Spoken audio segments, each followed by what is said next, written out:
नमस्कार दोस्तों, चलिए हम फाइनेंशियल फ्रीडम के इस सफ़र को आगे बढ़ाते हैं। और इस सफ़र के क्रम में आज मैं आपसे बात करने वाला हूं दायित्व और संपत्ति के विषय में। फाइनेंशियल फ्रीडम के राह पर चलने के लिए आपको संपत्ति और दायित्व का अंतर पता होना चाहिए। तो चलिए इसकी शुरुआत करते हैं। तो वीडियो में अंत तक बने रहें और अगर वीडियो आपको अच्छा लगे तो लाइक करें, शेयर करें, हमें फॉलो करके रखें और चैनल को सब्सक्राइब करना ना भूलें। तो चलिए इसकी शुरुआत करते हैं। इससे पहले के वीडियो में मैंने आप सभी को बताया है कि हमारे सोसाइटी में 3 तरह के लोग होते हैं, गरीब लोग, मध्यम वर्गीय लोग और अमीर लोग।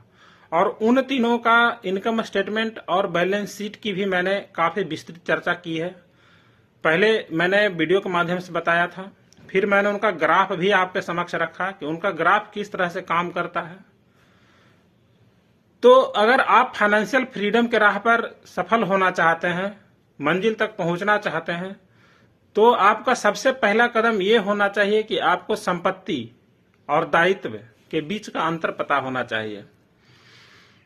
अभी समस्या ये होती है कि जो शिक्षित लोग हैं, जिनका एज मैच्योर हो चुका है, वो इन चीजों को समझना नहीं चाहते हैं। उन्हें लगता है कि मैं इन चीजों को भली भांति जानता हूं और अच्छे से समझता हूं। मैं ये नहीं कह रहा हूं कि वो नहीं जानते हैं, वो जानते हैं, लेकिन कभी कभी ऐसा हो जाता है कि हम जानते हुए भी गलतियां कर देते हैं और संपत्ति न खरीद के दायित्व खरीद लेते हैं। तो संपत्ति और दायित्व के बीच का जो अंतर है, बीच की जो कड़ी है, इसकी जो बारीकियां हैं, इसे हम समझने का प्रयास करेंगे। मैंने बताया भी था कि संपत्ति उसे कहते हैं जिसे खरीदने के बाद उससे हमें रिटर्न मिलना शुरू हो जाता है।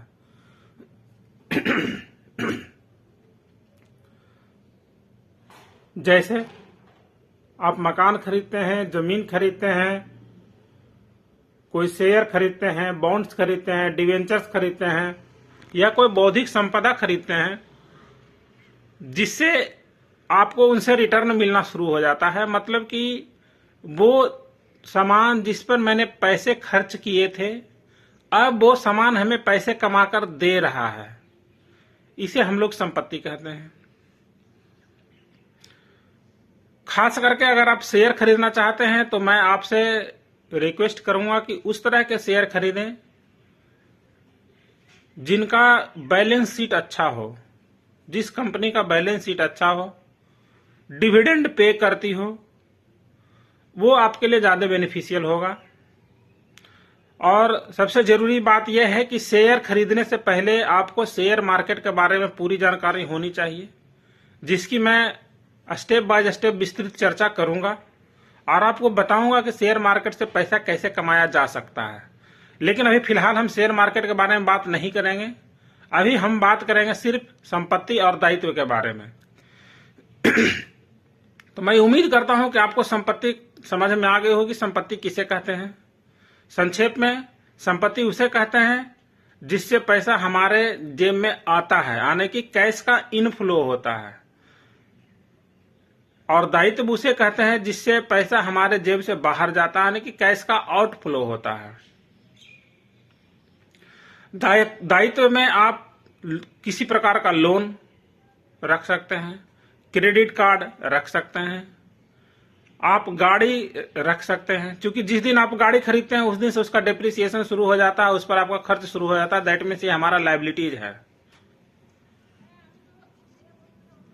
तो हमें ऐसे सामान खरीदने पर विशेष ध्यान देने की जरूरत नहीं है जिससे हमारा पैसा खर्च होता है। कुछ लोग कहें कि सर गाड़ी नहीं खरीदें क्या?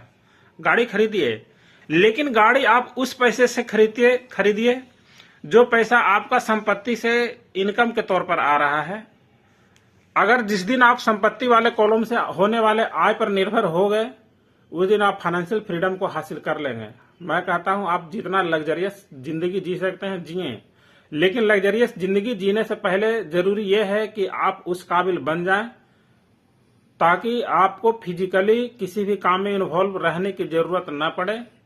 दैट मीन्स आप फाइनेंशियल फ्रीडम की ओर बढ़ रहे हैं। इस वीडियो को मैं यहीं बाइंड अप करता हूं। धन्यवाद।